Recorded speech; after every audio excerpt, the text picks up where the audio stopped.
Hello mga SSS pensioners, 3,000 pesos pension increase. Magaganap daw ngayong buwan ng July 2026? Ito po ang katanungan mula sa isa sa masugid nating taga-subaybay. Okay? Babasahin ko lamang. Siyempre, tatakpan natin ang kanyang pangalan bilang privacy. Okay? And ang nagtanong ay lalaki. Sabi ni Sir Daniel, meron akong napanood na vlog sa isang channel na nagsasabing merong 3,000 piso na SSS pension increase ngayong July 2026.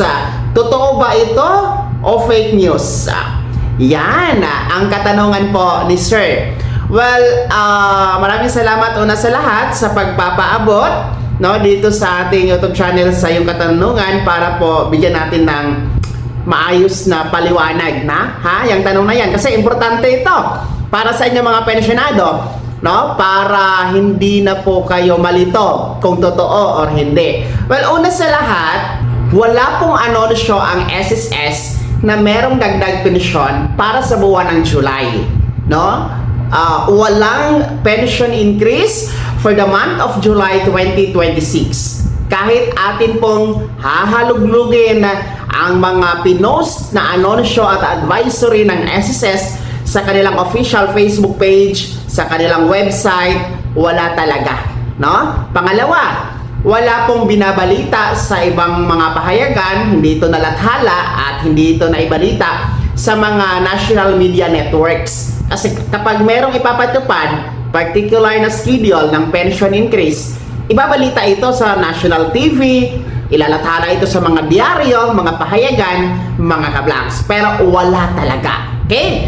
Pangalawa, 3,000 piso yung sinabi sa isang channel na napanood mo. Nais ko rin itanong sa'yo, anong channel ba yan? Para ma-check natin, Baka naman naka-AI yan. Hindi talaga tao ang nagbabalita. Well, malamang fake news talaga. Well, yung pangalawa, 3,000 piso ang sinasabi mo na sinabi doon sa isang channel. Well, wala pong 3,000 piso na dagdag pensyon, common sense lang talaga ito, mga ka-vlogs, Isipin nyo yung 1,000 piso na second tranche, 1,000 pesos pension increase na inyong inaantay na 9 na taon nang hindi na ibigay matapos ang first tranche noong 2017, yun nga, hindi maibigay-bigay. Nahihirapan ng SSS na makakuha ng pondo para sa 1,000 piso na pangalawang tranche.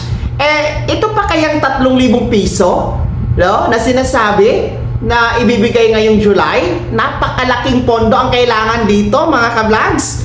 Kaya dapat mapapaisip talaga kayo, kung ito ba'y totoo, Talagang yan ay fake news, hindi po yan totoo. Walang 3,000 piso na dagdag pensyon ang ibibigay ng SSS ngayong July 2026 at kahit sa mga hinaharap, napakalaking pondo, mauubos po ang reserve fund ni SSS kapag gagawin niya yan. Okay? So, in short, sa nagtanong, Sir, fake news po yan. At sa lahat ng mga nakapanood sa channel na yan, sa balita na yan, hindi yan totoo. Huwag kayong maniwala at huwag kayong aasa.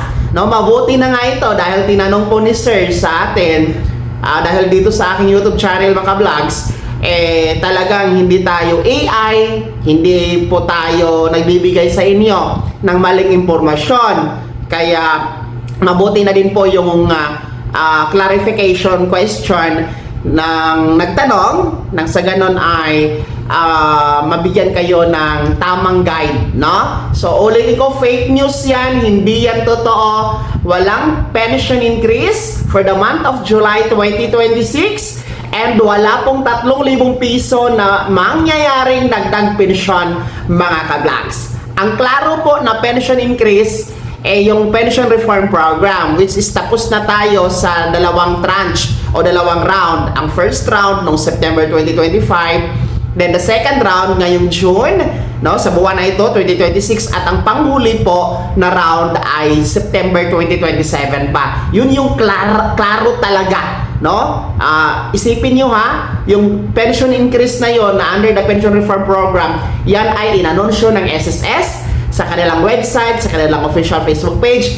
Nilathala yan sa diaryo, nilathala yan sa iba't ibang pahayagan, binalita yan sa iba't ibang media networks. Kaya yan ang lehitimo na pension increase. Aside from that, wala na talaga mga SSS pensioners.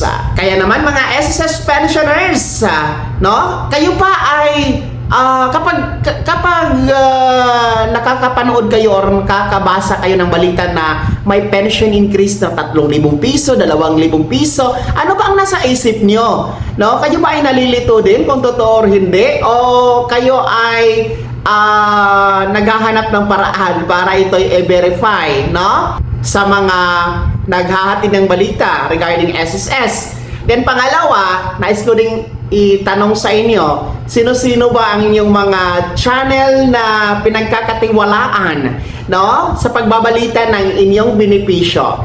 Ibahagi niyo po sa comment section na nasa baba. Maraming salamat sa pagtutok. God bless. Mag-ingat mga ka-vlogs.